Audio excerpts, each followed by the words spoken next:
명절이라서 지방으로 많이 내려가신 식구들이 있는 것 같아요. 그리고 오늘 보니까 또 지방에서 여기저기 흩어져 사시다가 안산으로 와서 저희 교회 오신 분들도 이렇게 많이 보입니다. 여러분, 양력 1월 1일을 신정이라고 하지요. 그리고 오늘 음력 1월 1일을 구정이라고 하는 때가 있었습니다. 그래서 신정도 명절이고 구정도 명절인 때가 있었어요. 요즘은 구정이라는 말을 쓰지 않습니다. 설날이라고 합니다.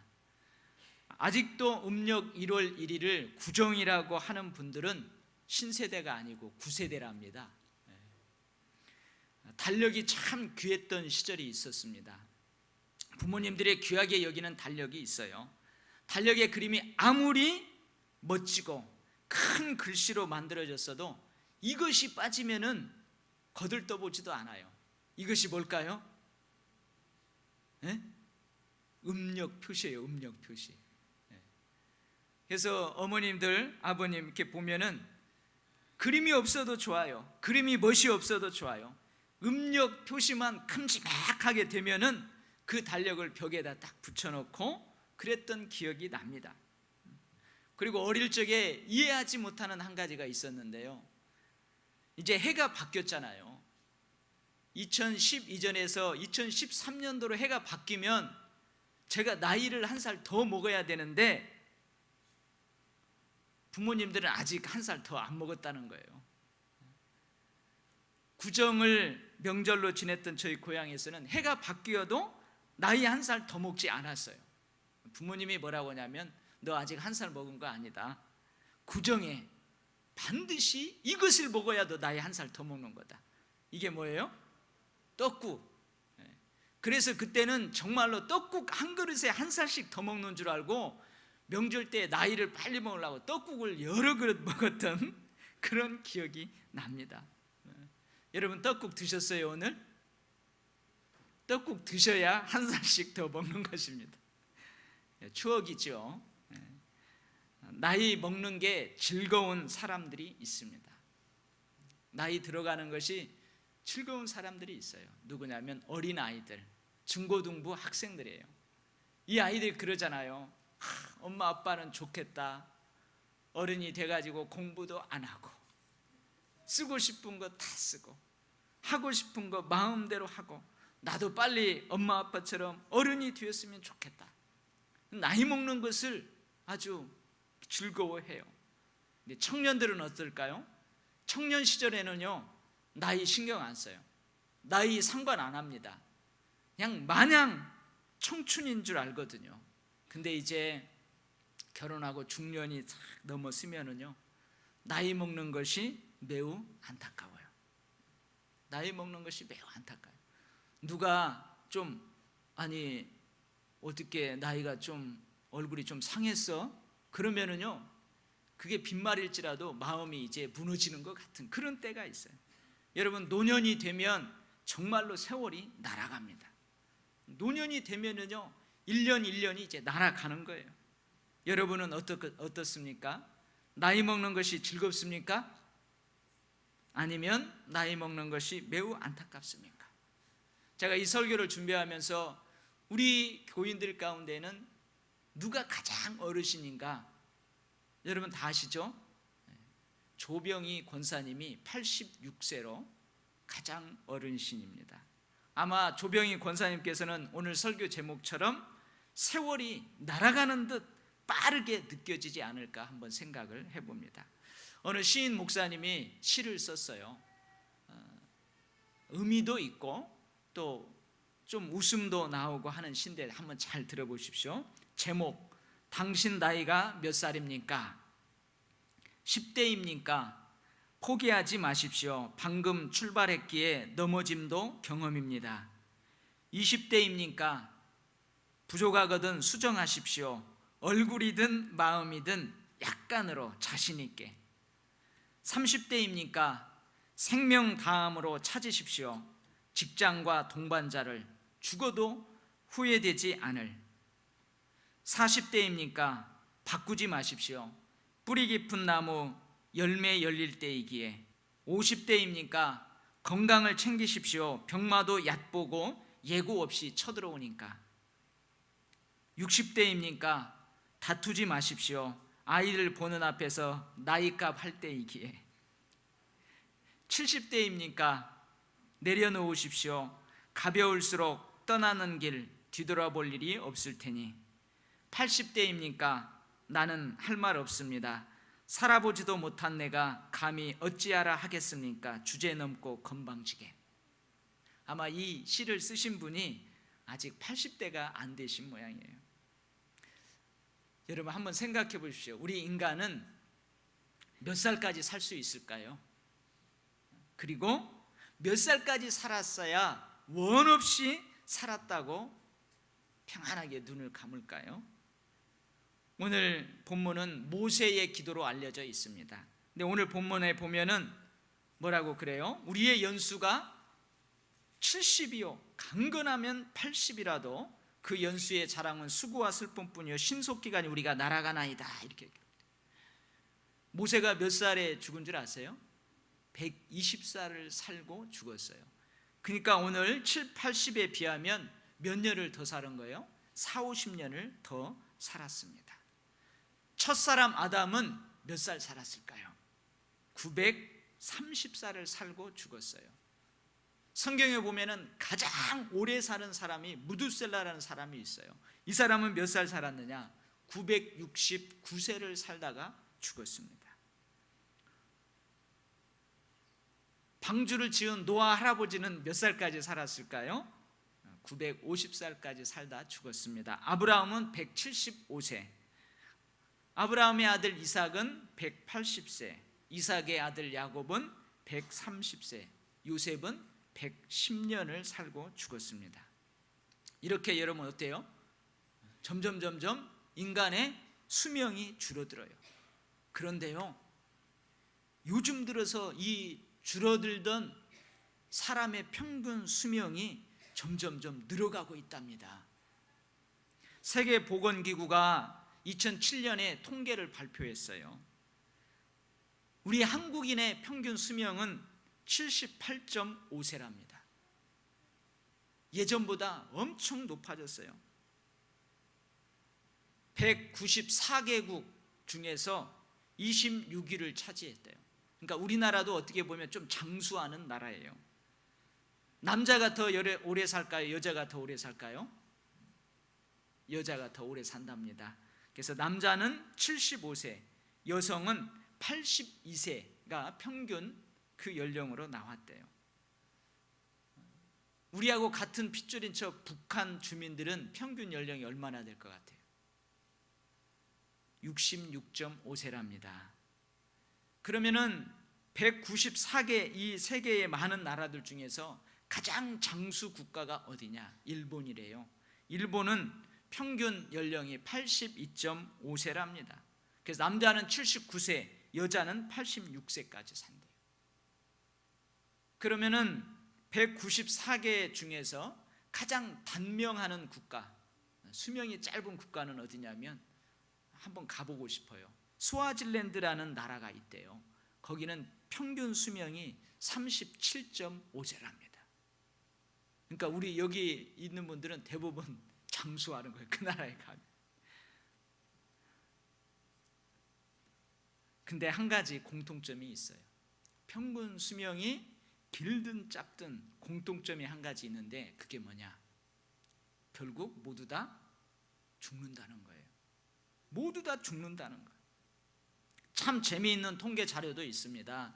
만약에 2013년도에 당신이 다시 태어난다면 어느 나라에서 태어나고 싶습니까? 하고 물어봤대요. 1위가 어딘 줄 아세요? 여러분들 다시 태어난다면 어디에서 태어나고 싶어요? 미국? 아니면 대한민국? 스위스에서 태어나고 싶다는 대답이 많이 나왔대요. 그 다음에 호주. 한국은 19번째. 제일 꼴찌가 어디냐? 아프리카, 나이지리아가 꼴찌랍니다. 그런데요, 내가 태어나고 싶은 1위 나라인 스위스에 태어난 그 아이는 죽지 않을까요? 꼴찌인 나이지리아에 태어나는 아이만 죽고 1위인 스위스에 태어나는 아이는 영원히 사는 것이 아닙니다. 평균 수명은 나라마다 다를지라도 결국은 죽는다는 것은 다 똑같습니다. 사람들은 사람들의 모든 지혜를 총동원해 가지고 어떻게 해서든지 인간의 생명을 연장시키려고 그래요. 그래서 여러분 요즘 생명공학이 인기잖아요. 생명공학을 전공하는 것이 인기예요. 줄기세포, 복제 이런 것들이 모든 의학계에서 과학계에서 관심이 지대합니다. 그런데 하나님께서는 이렇게 생명을 연장시키려고 하는 것이 지혜가 아니라고 말씀하십니다. 오늘 12절 말씀인데 우리에게 우리날 계수함을 가르치사 지혜로운 마음을 얻게 하소서. 좀 더 오래 살 수 있는 방법을 터득하는 것이 지혜로움이 아닙니다. 오히려 좀 더 오래 살 수 없다는 것을 깨닫는 것이 지혜로움입니다. 결국은 죽는다는 것을 깨닫는 것이 그 사람의 지혜입니다. 더 나아가서 결국은 끝나게 될 이 짧은 인생을 어떻게 살 것인가를 깨닫는 것이 지혜로움입니다. 내가 얼마나 살 거냐, 우리가 얼마나 살 것이냐가 아니고 우리가 어떻게 살 것이냐, 이것이 인간의 지혜라는 거예요. 우리날 계수함, 즉 얼마를 살든지 결국은 끝나게 된다는 것을 깨달은 지혜로운 마음을 소유한 모세의 기도입니다. 모세가 뭐라고 기도해요? 하나님, 우리를 일생 동안 즐겁고 기쁘게 하십시오. 하나님, 괴로운 인생에서도 우리를 기쁘게 하여 주십시오. 그렇게 모세가 오늘 기도를 하고 있어요. 오늘 설 명절에 우리 도율교회에 나와서 예배드리는 모든 여러분 모두가 이 짧은 인생을 살아가는 동안에 기쁘고 즐겁고 행복하게 살아가시기를 주의 이름으로 축복합니다. 그래서 모세가 이렇게 기쁘고 즐겁게 살아가기 위해서는 몇 가지 이렇게 하면 우리도 기쁘고 즐겁게 살아갈 수 있다고 오늘 말씀에서 기록하는데요. 먼저 아침마다 찬물에다가 목욕을 하십시오. 그러면 장수합니다. 이런 말 하나도 없어요. 그렇게 하지 마시고 아침마다 주의 인자하심이 우리를 만족하게 하시면, 다른 말로 하면 아침마다 주님의 인자하심, 주님의 자비하심, 주님의 사랑하심을 묵상하고 하루를 시작하면 우리의 일생이 즐겁고 기쁘답니다. 오늘 14절 말씀이에요. 아침에 주의 인자하심이 우리를 만족하게 하사 우리를 일생 동안 즐겁고 기쁘게 하소서. 시편 59편 16절 17절 말씀입니다. 나는 주의 힘을 노래하며 아침에 주의 인자하심을 높이 부르리오니 주는 나의 요새시이시며 나의 환난 날의 피난처이심이니이다. 나의 힘이시여 내가 주께 찬송하리니 하나님은 나의 요새시이며 나를 긍휼히 여기는 하나님이시니이다. 뒤에 92편 1절 말씀에서는 지존자여 시편금과 비파와 수금으로 여호와께 감사하며 주의 이름을 찬양하고 아침마다 주의 인자하심을 알리며 밤마다 주의 성실하심을 베품이 좋으니이다. 여러분 아침에 일찍 일어나서요 냉수마찰을 해야 오래오래 즐겁고 행복하게 산다? 그거 아닙니다. 여러분 하루를 시작하기 전에 하나님께서 오늘도 나를 사랑하여 주심을 믿습니다. 확신하고 선포하고 찬양하고 하루를 시작하는 것입니다. 하나님 사랑합니다. 내가 이렇게 하나님을 사랑한다고 고백하는 것보다 더 큰 사랑으로 하나님은 나를 사랑하는 줄 믿습니다. 여러분 이렇게 고백하고 선포하고 찬양하고 하루를 시작하는데 어찌 힘이 나지 않겠어요? 어찌 기쁘지 않겠습니까? 저는 새벽 예배를 마칠 때마다 하나님께 이런 기도를 올려드립니다. 하나님 아버지, 조금 있으면 아침 해가 둥실둥실 떠오릅니다.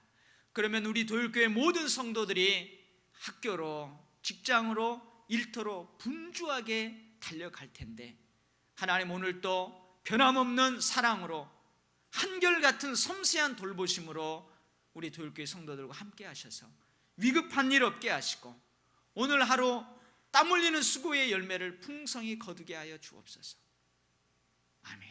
이렇게 기도해요. 사랑하는 성도 여러분, 하나님은 여러분 한 사람 한 사람을 특별하게 사랑하고 계시는 줄 믿습니다. 우리가요 너무나 흔하면 그걸 귀한 줄 몰라요.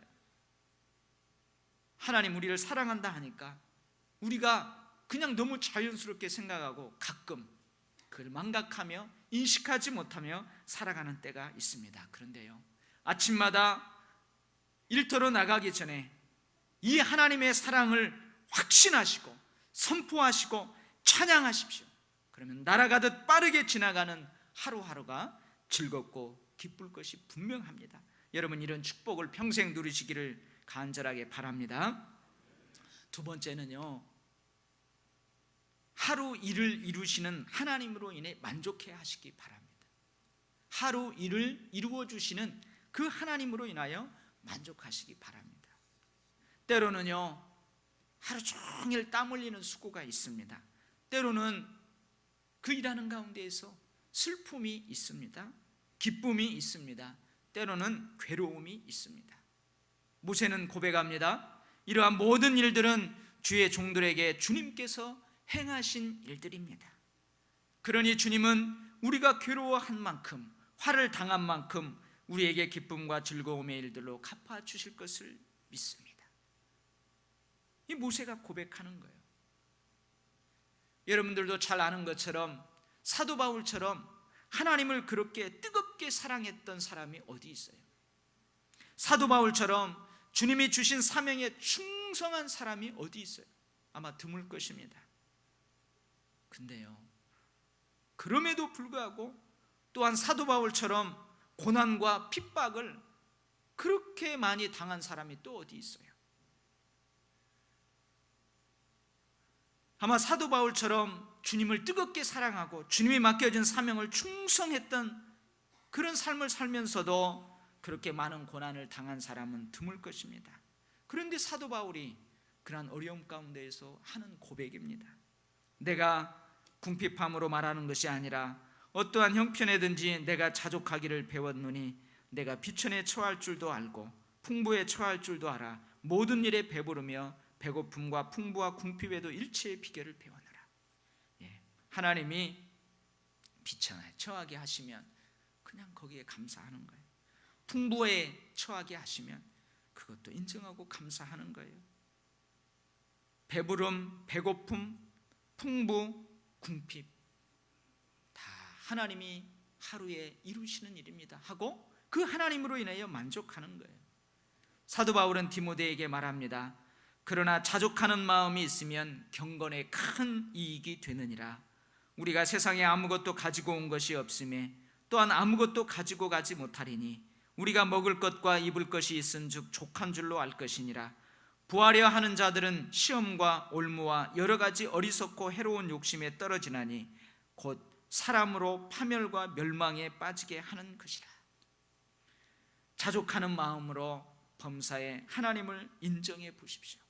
그리고 그 하나님께 맡겨 보십시오. 하루 되어지는 모든 일 가운데에서 하나님을 높여드리시기 바랍니다. 항상 하나님의 선하신 섭리를 마음에 품으십시오. 그러면 하나님께서 지도해 주십니다. 하나님께 선하게 이루어 주십니다. 하나님께서 높여 주십니다. 영화롭게 해 주십니다. 많은 신학자들이 전도서를 솔로몬이 기록했다고들 합니다. 솔로몬은요 권력도 손에 쥐어본 사람이에요. 부도 손에 쥐어본 사람이에요. 명예도 마음껏 누려본 사람이 바로 솔로몬 왕입니다. 근데 그가 전도서 1장에서 이렇게 고백해요. 헛되고 헛되며 헛되고 헛되니 모든 것이 헛되도다. 해 아래서 수고하는 모든 수고가 사람에게 무엇이 유익한가? 이렇게 고백을 합니다. 그런데요, 이러한 고백은 자족하는 마음에서 나오는 고백이 결코 아닙니다. 이것은 하나님께 맡기는 것이 아닙니다. 자포자기하는 것입니다.